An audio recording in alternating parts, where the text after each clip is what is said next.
রৌমারী উপজেলা যুবদলের সংগ্রামী আহ্বায়ক, কারা নির্যাতিত নেতা জনাব মঞ্জুরুল ইসলাম মঞ্জু উপস্থিত আছেন। রৌমারী উপজেলা যুবদলের সিনিয়র যুগ্ম আহ্বায়ক জনাব নাজিমুদ্দিন আগম উপস্থিত আছেন।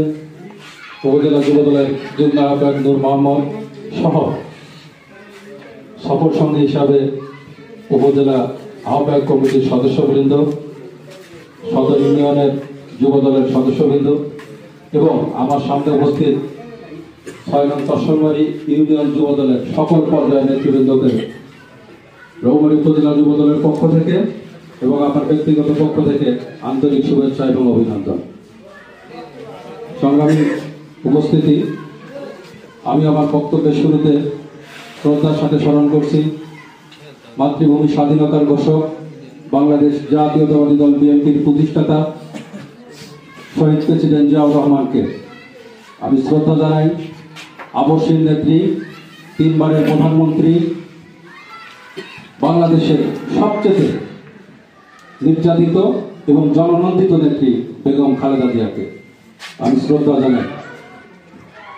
এদেশের 18 কোটি মানুষের হৃদয়ের স্পন্দন, তারুণ্যের অহংকার বিএনপির ভারপ্রাপ্ত চেয়ারম্যান জনাব তারেক রহমানকে।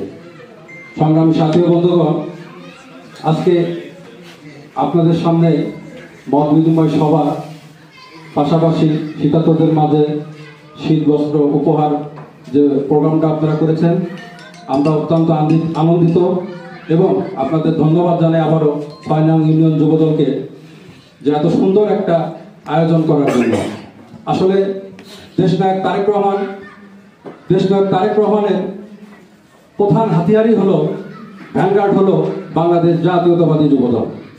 বাংলাদেশ জাতীয়তাবাদী যুবদল দীর্ঘ 17 বছর ফ্যাসিস্ট হাসিনা সরকারের নির্যাতনে রাজপথ যেমন রক্তে রঞ্জিত করেছিল, ঠিক তেমনই ভাবে দেশনায়ক তারেক রহমানের নির্দেশে ঐক্যবদ্ধভাবে আজও বিএনপির জন্য কাজ করে যাচ্ছে।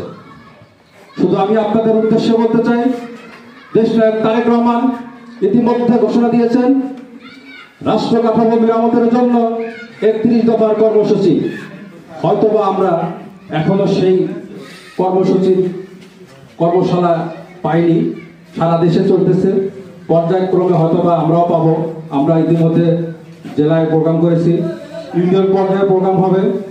দেশনায়ক তারেক রহমান কি বলে, ওনার চিন্তা ভাবনাটা আমাদের সকলের আগে ফলো করা দরকার। কি বলেন?